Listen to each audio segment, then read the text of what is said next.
Sun TV நேயர்கள் அனைவருக்கும் இனிய காலை வணக்கம் அண்ட் வெல்கம். இது வணக்கம் தமிழா, வழங்குவோர் பூமெக்ஸ் வெஸ்ட் அண்ட் பிரீவ்ஸ். தீப்சி, எஸ், எவ்வளவோ செலிபிரிட்டிஸ் நம்ம இன்டர்வியூ பண்ணியிருப்போம், அவங்க கிட்ட நிறைய விஷயங்கள் பேசியிருப்போம். அதுலேருந்து நம்ம கற்றுக்கிட்டது என்ன அப்படின்னு ஒரு விஷயம் இருக்கும். எஸ், எல்லார்கிட்ட இருந்தும் ஒரே முக்கியமான விஷயம் அந்த இன்ஸ்பிரேஷன். அவங்க கடந்து வந்த பாதை சும்மா அப்படியே ஒரு நாள் அப்படி தாண்டி வந்ததுக்கப்புறம் அவங்க ஜெயிச்சுட்டு வந்துடல.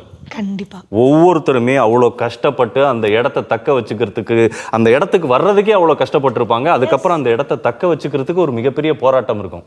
இதில் முக்கியமான விஷயம் என்னன்னா, அந்த இடத்துக்கு வர்றதுக்கு கஷ்டமா, அதுக்கப்புறம் ஒவ்வொரு படங்களும் அவங்க கொடுக்கும்போது அது எல்லாமே எப்படி ஒருத்தரால ஹிட் கொடுக்க முடியும்? எஸ், ஒவ்வொரு படத்துலயுமே அவரை பத்தி அவர் ப்ரூவ் பண்ணிக்கிட்டே இருக்காரு, இன்னமும் ப்ரூவ் பண்ணிக்கிட்டே இருக்காரு. எஸ், எல்லாமே ஹிட், பிளாக் பஸ்டர் அப்படிங்கும்போது அவர்கிட்ட பேச வேண்டியது நிறைய இருக்கா இல்லையா? நிறைய இருக்கு. அதாவது இனிமே வரப்போற படங்கள் கூட பிளாக் பஸ்டரா தான் இருக்கும் அப்படின்னு சொல்லிட்டு நாங்க அவ்வளவு கான்ஃபிடென்ட்டா இருக்கோம். என்ன இருக்கும்? பிளாக் பஸ்டர் தான். எஸ், அதேதான். சோ இன்னைக்கு நம்ம ஒரு அற்புதமான இயக்குனரை தான் இன்டர்வியூ பண்ண போறோம், நிறைய விஷயங்கள் பேச போறோம். So let's welcome director Pandiraj. வணக்கம். வணக்கம் சார், எப்படி இருக்கீங்க? நாங்க ரொம்ப சந்தோஷமா இருக்கோம். இவர் ரொம்ப ஆர்வமா இருக்காரு, பிகாஸ் நீங்க வரீங்கன்னு தெரிஞ்சு. ஆமா, முகத்துல தெரியலையா? சங்கருக்கு என்னை பிடிக்கும், எனக்கு சங்கர் ரொம்ப பிடிக்கும், அதனால ஆர்வமா இருப்பார். நாங்க கிட்டத்தட்ட பசங்கள்ல இருந்து டிராவல் பண்றோம் ரெண்டு பேருமே. ஆக்சுவலாக உங்களை பார்த்த உடனே நான் ஃபஸ்ட்டு கேட்கணும்னு நினச்சிட்டு இருந்தது இந்த கேள்வி தான். என்னென்னா, ஒவ்வொரு டைரக்டரும் ஒரு படம் பண்ணதுக்கப்புறம் அடுத்து ஒரு பெரிய ஹீரோ படம், அதுக்கப்புறம் அப்படியே அடுத்த ஒரு பெரிய ஹீரோ படம், அப்படியே போயிட்டே இருந்தால் அதுக்கப்புறம் ஹிந்தி, அப்புறம் ஹாலிவுட்டு, இப்படி போயிட்டுருக்கிற நேரத்தில் நீங்கள் மட்டும்தான் ஒரு பெரிய படம் பண்ணால் அதுக்கப்புறம் அதை பற்றி எதையுமே யோசிக்காமல் டப்புன்னு இன்னொரு பட்ஜெட்டில் ஒரு படம், ஆமாம், அப்புறம் அடுத்து ஒரு பெரிய படம் வந்ததுன்னா ஒரு பெரிய படம். ஆமாம். எப்படி அது முடியுது உங்களால்? இல்லை, அது என்னோட கதைகள் அப்படி இருக்குது.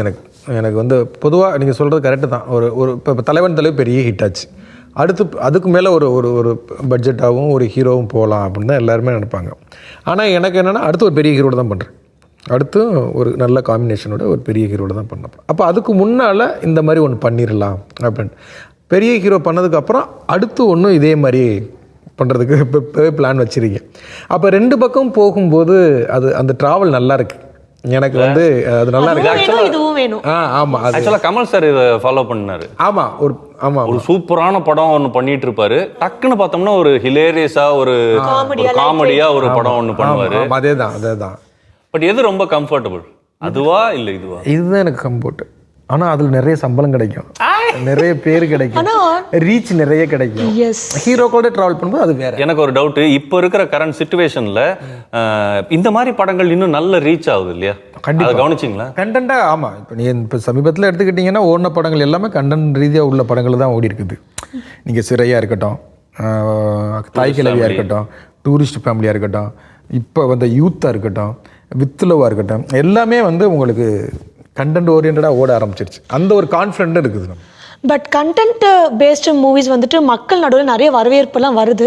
பட் ஆனால் உங்களுக்குன்னுட்டு ஒரு ப்ரெஷர் இருக்கும்ல, தெரிஞ்சவங்க, ஃபேமிலி, என்ன எல்லாம் அவங்களாம் அப்படியே சம்பாதிக்கிறாங்க, நீங்கள் ஏன் அப்படிலாம் யோசிக்க மாட்டேன்றீங்க, ஏன் இப்படிலாம் இருக்கீங்க? அந்த மாதிரி ப்ரெஷர்ஸை நீங்கள் எப்படி ஃபேஸ் பண்ணுவீங்க? குடும்பத்துக்குள்ள குடும்பம் சொல்லலை, லைக் உங்கள் டீம்மேட்ஸாக இருக்கலாம், இல்லை உங்கள் ஏடிஸாக கூட இருக்கலாம். சார் ஏன் சார் நம்ம எப்போ சார் பயங்கரமாக மாசாக வளருது அப்படின்னு சொல்லிட்டு கேட்பாங்கல்ல. கண்டிப்பாக இருக்கும். அந்த டிஸ்கஷன்லேயே இப்படி ஒரு சின்னது பண்ணணுமா அப்படிங்கிற ஒரு இது. ஏன்னா திடீர்னு பார்த்தா ஜெயராம் ஊர்வசி தான் ஹீரோயின் அப்படிங்கிறதே வீட்டிலேயே ஷாக்காக தான் இருந்தது.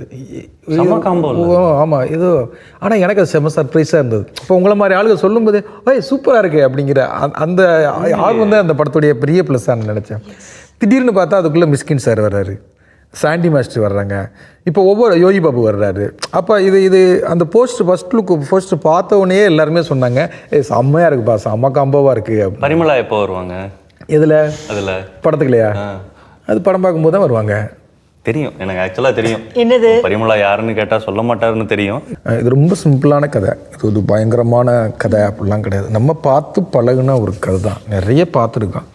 அதில் என்னென்னா, ஒரு த்ரில்லர் அப்படின்னம்னா ரொம்ப சீரியஸாக பார்ப்போம். நம்ம ஸ்கிரிப்டே ரொம்ப சீரியஸ் முள்ளையே போகும், அடுத்துன்னு அந்த த்ரில்லர் முள்ளையே கொண்டு போவாங்க.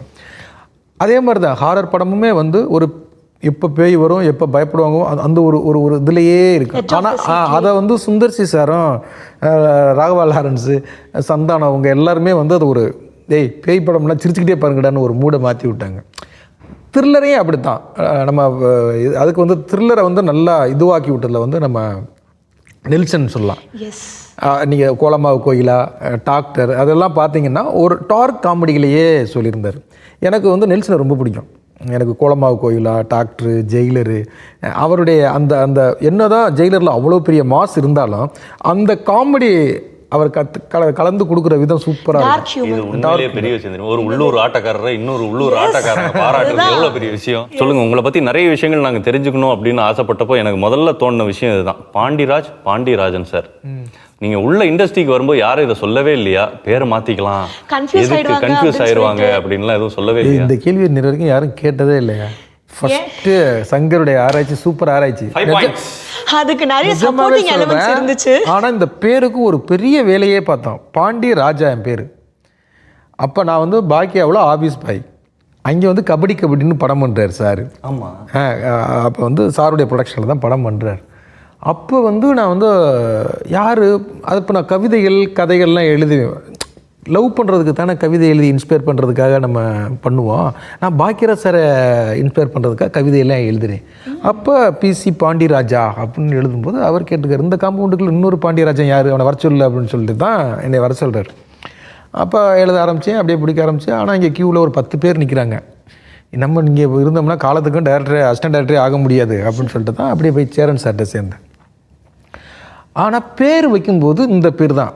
ஏற்கனவே ஒரு பாண்டியராஜன் இருக்கார், அது சைஸாகவே 2 பேர் ஒரே மாதிரி வேறு இருப்போமா அப்படின்னு சொல்லிட்டு இது எப்படி வைக்கிறது, பிசி பாண்டியராஜா அப்படின்னு வைக்கலாமா, பாண்டியராஜ்னு வைக்கலாமா, வெறும் என்னென்னமோ யோசித்தோம். அப்போதைக்கு நான் ஏதோ ஃபஸ்ட்டு படத்தை டைட்டில் கார்டுக்கே ஏதோ எழுதி கொடுத்தேன். டேரக்டர் டேய் பாண்டராஜ்னு எழுதி கொடுத்தேன். ஏன்னா ஜேம்ஸ் பாண்டான்னு சிக் வைடா உன் பேர் பாண்டியராஜா அப்படின்னு பார்த்தீங்கன்னா அதில் வந்து பிசி பாண்டியராஜன் தான் வரும் பாண்டரூமி படத்தில். பாண்டராஜ் ஒரு ஜேம்ஸ் பாண்ட் ரேஞ்சுக்கெலாம் யோசிச்சா என்ன டைட்டில் வைக்கிறதுங்கிறது வந்து பேரை எப்படி மாற்றுறதுங்கிறதே ஒரு பெரிய வேலை நடந்தது எனக்கு. இந்த இந்த இந்த இதை வந்து நான் எங்கேயுமே பேசுனதில்லை சங்கர். உண்மையிலேயே இந்த பேரை மாற்றுறதுக்கு பாண்டியராஜனுக்கு சாருக்கும் அவர் எனக்கு ஃபோன் அடித்தார். பசங்க படம் பார்த்து நிறைய ஃபோன் அவருக்கு பேருக்கு, என்ன திடீர்னு இப்படி ஒரு படம் பண்ணி போட்டிங்க அப்படின்னு. அப்படி ஒரு படம் வந்துக்குன்னே அவருக்கு ஃபஸ்ட்டு தெரியாதான், பசங்கன்னு நான் பண்ணனா அப்படின்னு சொல்லிட்டு அப்புறம் தான் கேட்டிருக்காரு. சார் அது பாப்பா அது பாண்டியராஜ் அப்படின்னு பையங்களாம் சொல்லியிருக்காங்க. அப்போது ஒரு தடவை மீட் பண்ணும்போது சொன்னார், சார் நிறைய படங்களுக்கு இன்னமும் எனக்கு நான் தான் டேரக்டர்னு எனக்கு ஃபோன் வந்துக்கிட்டே இருக்குது சார் அப்படின்னு சொல்லி சிரிப்பார். பாண்டியராஜன் சாருக்கும் எனக்கும் அதுதான். இப்போ பாண்டியராஜன் சாருடைய பையன் பிரேம் சொல்லி ட்ரோன்லாம் ஆப்ரேட் பண்ணுறவர். என் படங்களுக்கு பூரா அவர் தான் ஆப்ரேட் பண்ணுவார். அவங்க அப்பாவுக்கும் எனக்குமானதெல்லாம் சொல்லிக்கிட்டு இருப்பேன், அப்பா வந்ததெல்லாம் பேசுவார் அப்படின்னு. அதை ஞாபகப்படுத்திக்கிட்டீங்க. இப்படி தான் பேர் இதுவானது. பட் யூஸ்வலாகவே வந்துட்டு ஒரு விஷயம் சொல்லுவாங்க, நமக்கு இன்ஸ்பிரேஷன் எந்த இடத்துலேருந்து வரணும்னு நமக்கு தெரியாது. அந்த மாதிரி உங்கள் கதைகளுக்கு உங்களுக்கு வியர்டான ஒரு இடத்துலேருந்து எனக்கு இன்ஸ்பிரேஷன் வந்திருக்குன்னா அந்த மாதிரி எந்த மாதிரி இடங்களை சொல்லுவீங்க? திடீர்னு நான் இந்த மாதிரி ஒரு விஷயம் பண்ணிட்டு இருந்தேன், திடீர்னு எனக்கு கதை தோணுச்சு, அந்த மாதிரினா எந்த மாதிரி விஷயங்கள் சொல்லுவீங்க? இல்லை அதுதாங்க, அது வந்து எப்போ தோணும் எப்படி தோணும்னே சொல்ல முடியாது. அந்த கதைகள்லாம் எப்படி இதுவாகும்னே தெரியாது. கடைக்குடி சிங்கம் கதை வந்து திடீர்னு எங்கள் ஊரில் வந்து நிறைய பேர் ஒரு 4-5 அக்கா ஒரு தம்பி கடை. இப்போ எங்கள் வீட்டில் வந்து என் ஒய்ஃபோட அக்கா தங்கச்சி 4 பேர், சித்தப்பா பொண்ணு 5 பேர். அவங்களுக்கு ஒரு என் என் ஒய்ஃபுக்கு ஒரே ஒரு தம்பி. அவனை அந்த 5 பேர் சேர்ந்து டார்ச்சர் பண்ணுவானுங்க. அவன் மாமா சாவு அடிக்குது அப்படின்னு சொல்லி இந்த மாதிரி பல ஃபேமிலி இருக்குது. இப்போ எங்கள் அப்பா வந்து 3 அக்கா, எங்கள் அப்பா கடைக்குட்டி, இந்த மாதிரி நிறைய குடும்பங்கள் இருக்குது. அப்போ ஒரு 5 அக்காக்குள்ளே ஒருத்தன் மாட்டிக்கிட்டு முழிச்சா என்ன அப்படிங்கிற ஒரு கேள்வி தான் கடைக்குடி சிங்கம். அதுதான் இது. இப்போ நம்ம வீட்டு பிள்ளை அப்படிங்கும்போது அது வந்து என்னென்னா, ஒரு அண்ணன் தங்கச்சி கதை பண்ணலாம், அக்கா தம்பி கதை பண்ணிட்டான். ஒரு அண்ணன் தங்கச்சி கதை பண்ணால் என்ன அப்படின்னா, பாசமலரில் ஆரம்பித்து மேயாத மான் வரைக்கும் அவ்வளோ படங்கள் இருக்குது. இதில் என்ன ஃப்ரெஷ்ஷாக என்னத்தை கொடுக்க முடியும் அப்படிங்கிற ஒரு கேள்வி தான் இது. அது அவன் தங்கச்சியே கிடையாது, ஆனால் அவன் தங்கச்சியை விட பயங்கரமாக பார்த்துக்கிறான் அப்படின்னு ஒன்று மாற்றி யோசிக்க சொல்லுது. அது ஒரு சின்ன இப்படி இருந்தால் என்ன அப்படிங்கிறது தான். தாத்தா, அப்பாக்க, அம்மாக்க, அத்தை, மாமா எல்லாம் நான் தெரிஞ்சோ தெரியாவே ஏதோ தப்பு பண்ணினேன், மன்னிச்சிருக்கேன். நான் ரொம்ப ரொம்ப கொடுத்து வச்சவன். அம்மா என் சொந்த அம்மா இருந்தா கூட இப்படி பார்த்துருக்க மாட்டா. நீ கொடுத்தது வாழ்க்கை இல்லை, பிச்சு. என் அண்ணன் எனக்காக பட்ட கஷ்டம், யாகம்.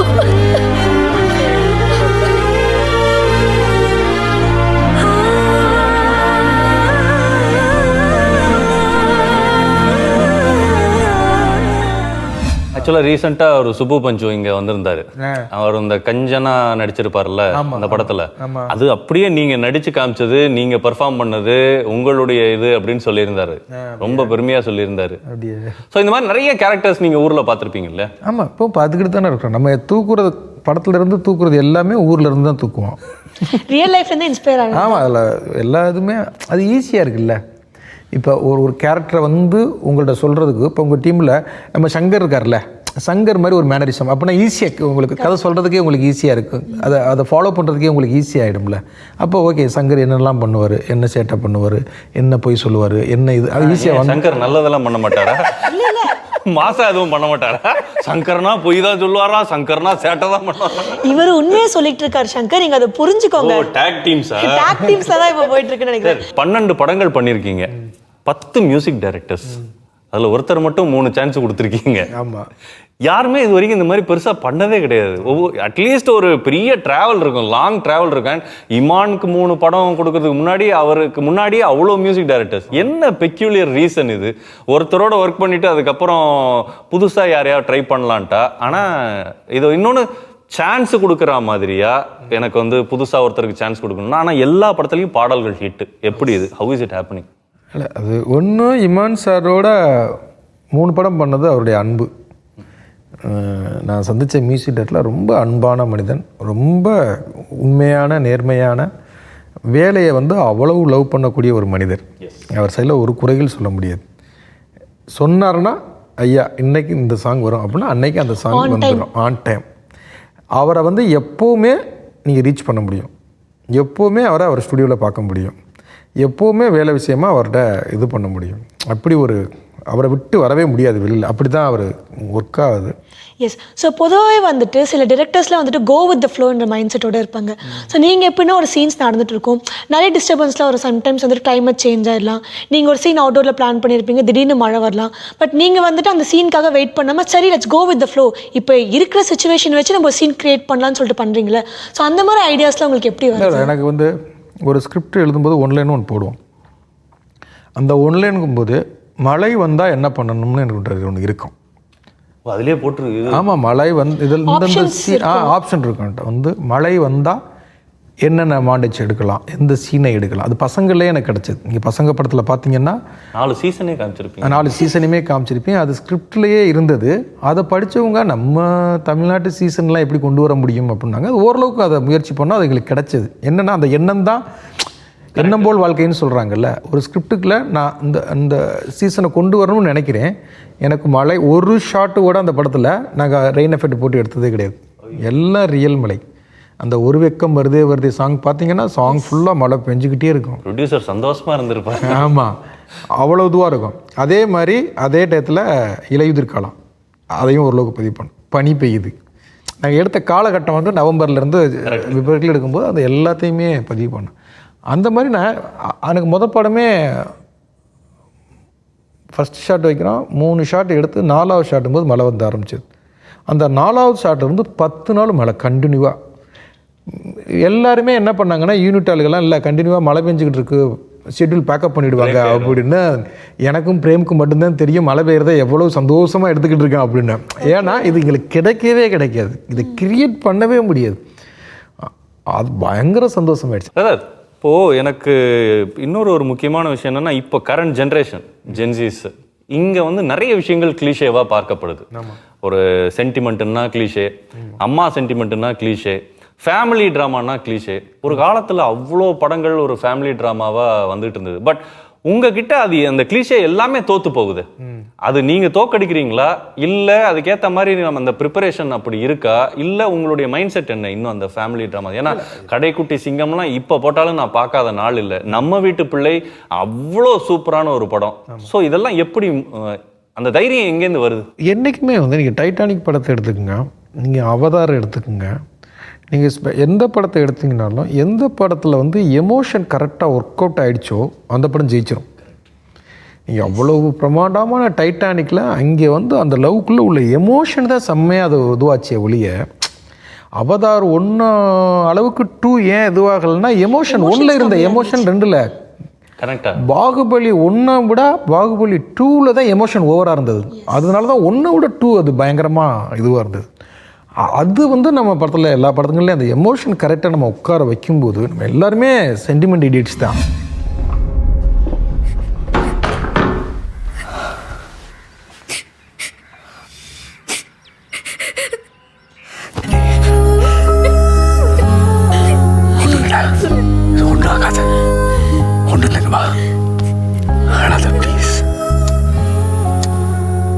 பாருடா, வீடியோ நான் பார்த்தேன். இன்னும் கொஞ்ச நேரத்துல இந்த ஊரே பார்க்கலாம்.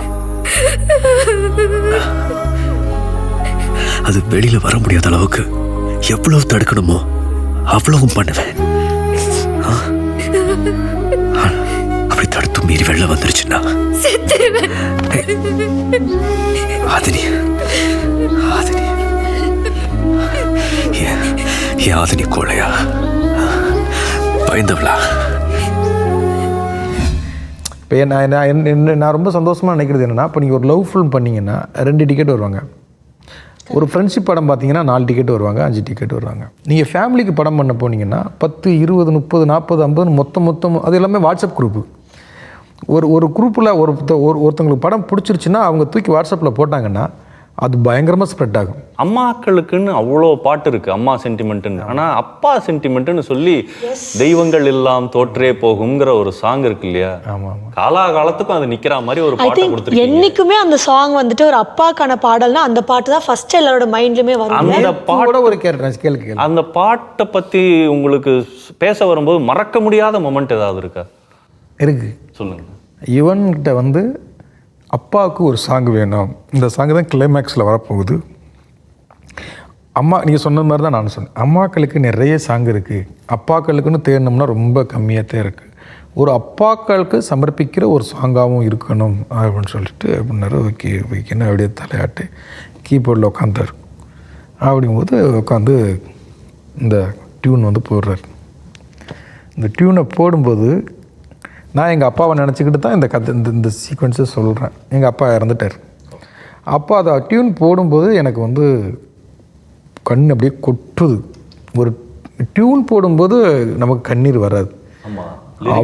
அவருக்கு வந்து சர்ப்ரைஸாகவும் இருக்குது. என் டியூனில் ஒரு டைரக்டர் ஆப்போசிட்டில் உட்காந்து அழுகிறாருங்கிறது, அதே இது அவருக்கு ஷாக்காகவும் இருக்கார். நம்ம இன்னும் டியூன் தானே போட்டிருக்கோம், இதுக்கே இவருக்கு இவ்வளோ அழுகிறாரு அப்படிங்கிறது. அந்த மொமெண்ட் வந்து செம்மையான, எனக்கு நல்ல ஒரு சாங்கு கிடச்சிருச்சு அப்படிங்கிறது. அப்புறம் முத்துக்குமாரை உடனே வர சொன்னான். அவருக்கு வந்து நான் அழுத உடனே முத்துக்குமாருக்கு அவரே அடித்து, கவிஞரை எங்கே இருக்கீங்க, ஒரு நல்ல பாடல் ஒன்று வந்திருக்கு, இங்கே உடனே வாங்கன்னா, அவர் ஏதோ ஒரு பாட்டை எழுதிக்கிட்டு இருக்கீங்க, எங்கேயோ ஒன்று இருக்கீங்களா, இல்லை இந்த மூட்லேயே உட்காந்து எழுதினாத்தான் அந்த சாங் நல்லா வரும் அப்படின்னு முத்துக்குமாரை அவரே கூப்பிட்டார். அப்புறம் போட்டால் இயக்குனர் அழுதுட்டார், கேளுங்க அப்படின்னா. அப்புறம் அழுகாமல் அப்படின்னா அங்கேயே சுட சுட உட்காந்து எழுதி போட்ட பாட்டு தான் தெய்வங்கள் எல்லாம் தோற்றி போகும் அப்படிங்கிற பாட்டு வந்து. அப்புறம் நான் என் ப்ரொடியூசருக்கும் சிவாவுக்கெல்லாம் போட்டு காமிக்கும்போது சிவா கேட்கும்போதே அழுதாப்புல. அந்த சீனை எழுதும்போது இது எடுக்கும்போதும் எல்லாருமே, அது சிவாவுக்கு ரொம்ப அந்த சாங் பயங்கரமாக கனெக்ட் ஆகிடுச்சு, பயங்கரமாக அழுதாப்புல. என் சைடில் இருந்து ஒரே ஒரு ரெக்வஸ்ட், இதே மாதிரி என்னன்னைக்குமே படங்கள் கொடுத்துக்கிட்டே இருங்க. நம்ம மண்மனம் மாறாமல் ஒரு பெரிய படம் பண்ணாலும் இந்த மாதிரி ஒரு அழகியலாக ஒரு சின்ன படமாக, நம்ம மண்ணின் மனம் மாறாத ஒரு படமாக நீங்கள் நிறைய கொடுத்துக்கிட்டே இருங்க. கண்டிப்பாக சங்கர், தேங்க்யூ, சந்தோஷம். கண்டிப்பாக பரிமளான்கோ வந்து தேட்டரில் பார்க்குறதுக்கான ஒரு சரியான படம். ஏன்னா நம்ம இருக்கிற ஸ்ட்ரெஸ்ஸில், நமக்கு இருக்கிற இஎம்ஐ பிரச்சனையில், நமக்கு இருக்கிற லோன் கடன், பசங்களுடைய இது அது இதுன்னு ஒரு ஃபேமிலியாக வந்தால் நல்லா ரசித்து சிரித்து கைதட்டி ஒரு 10-15 நிமிஷம் ஆமாம்ல அப்படின்னு வாழ்க்கையை நினச்சி பார்க்குற ஒரு விஷயமாக தான் அந்த படமும் கண்டிப்பாக இருக்கும். கண்டிப்பாக தேட்டரில் வந்து பாருங்கள். நீங்கள் 2 பேரும் முதல் நாள் படம் பற்றி எனக்கு ஃபோன் பண்ணுங்கிற நம்பிக்கை இருக்குது.